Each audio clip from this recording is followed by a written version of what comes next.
جب جنتی لوگ جنت میں چلے جائیں گے اور جہنمی لوگ جہنم میں چلے جائیں گے تو جنتی لوگ جہنمیوں سے سوال پوچھیں گے۔ قرآن میں اللہ نے اس انداز سے بیان کیا، جنتی کہیں گے ما سلککم فی سقر، اے جہنمیوں دنیا میں کون سا ایسا عمل کر کے آئے جس کی وجہ سے آج تمہیں اس آگ میں آنا پڑا، آج تم اس آگ میں چل رہے ہو۔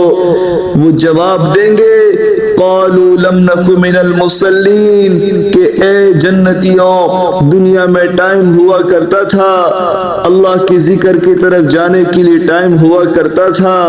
مؤذن کہا کرتا تھا حی علی الصلاۃ حی علی الفلاح، یہ ندا ہمارے کانوں میں آتی تھی،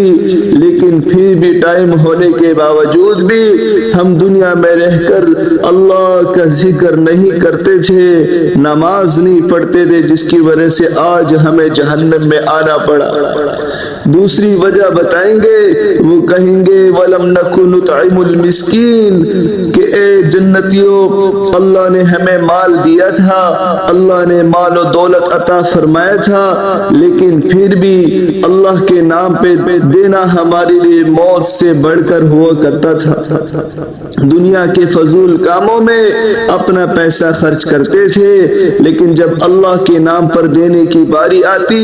تو ہمارے ہاتھ کانپنا شروع ہو جاتے تھے۔ دوسری وجہ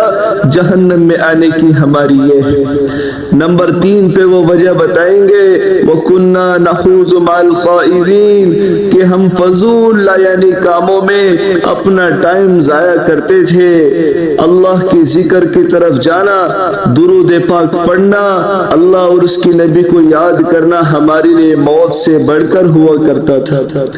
نمبر 3 پہ وَكُنَّا نَخُوضُ مَعَ الْخَائِضِينَ، اور نمبر 4 پہ وَكُنَّا نُكَذِّبُ بِيَوْمِ الدِّينِ، کہ ہم آخرت کے دن کو جھٹلاتے تھے،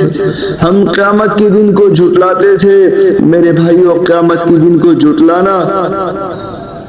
قیامت کے دن کو جھٹلانا صرف یہ نہیں ہے کہ ہم زبان سے انکار کریں کہ ہم آخرت کو نہیں مانتے، ہم قیامت کو نہیں مانتے، بلکہ آخرت کو جھٹلانا تو یہ ہے کہ دنیا میں اپنی مرضی کے مطابق اپنی من چاہی زندگی گزار کر ہم چلے جائیں۔ ایک جملہ بھی ہے جس میں یہ مقولہ ہے کہ اے میرے بندے تو وہ عمل کر جس میں میری رضا ہے، میں وہ کروں گا جس میں تیری رضا ہے۔ اگر تو اپنی چاہت کے لیے میری رضا کو چھوڑ دے گا تو ہوگا تو وہی جو میری رضا ہے، لیکن تجھے تیری رضا میں تھکا دوں گا۔ تو جنتی لوگ جب ان سے پوچھیں گے تو جہنمی کیا کہیں گے وَكُنَّا نُكَذِّبُ بِيَوْمِ الدِّينِ، کہ ہم آخرت کے دن کو جھٹلاتے تھے۔ پھر آخرکار فیصلہ کیا ہوا؟ وہ کہیں گے حَتَّى أَتَانَا الْيَقِينُ، ہم ان گناہوں میں مبتلا تھے یہاں تک کہ ہمیں موت آ گئی۔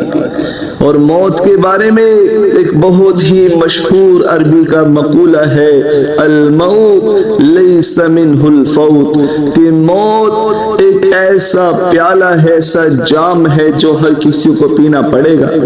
اس سے کوئی فرار ہو نہیں سکتا، اس سے کوئی بھاگ نہیں سکتا۔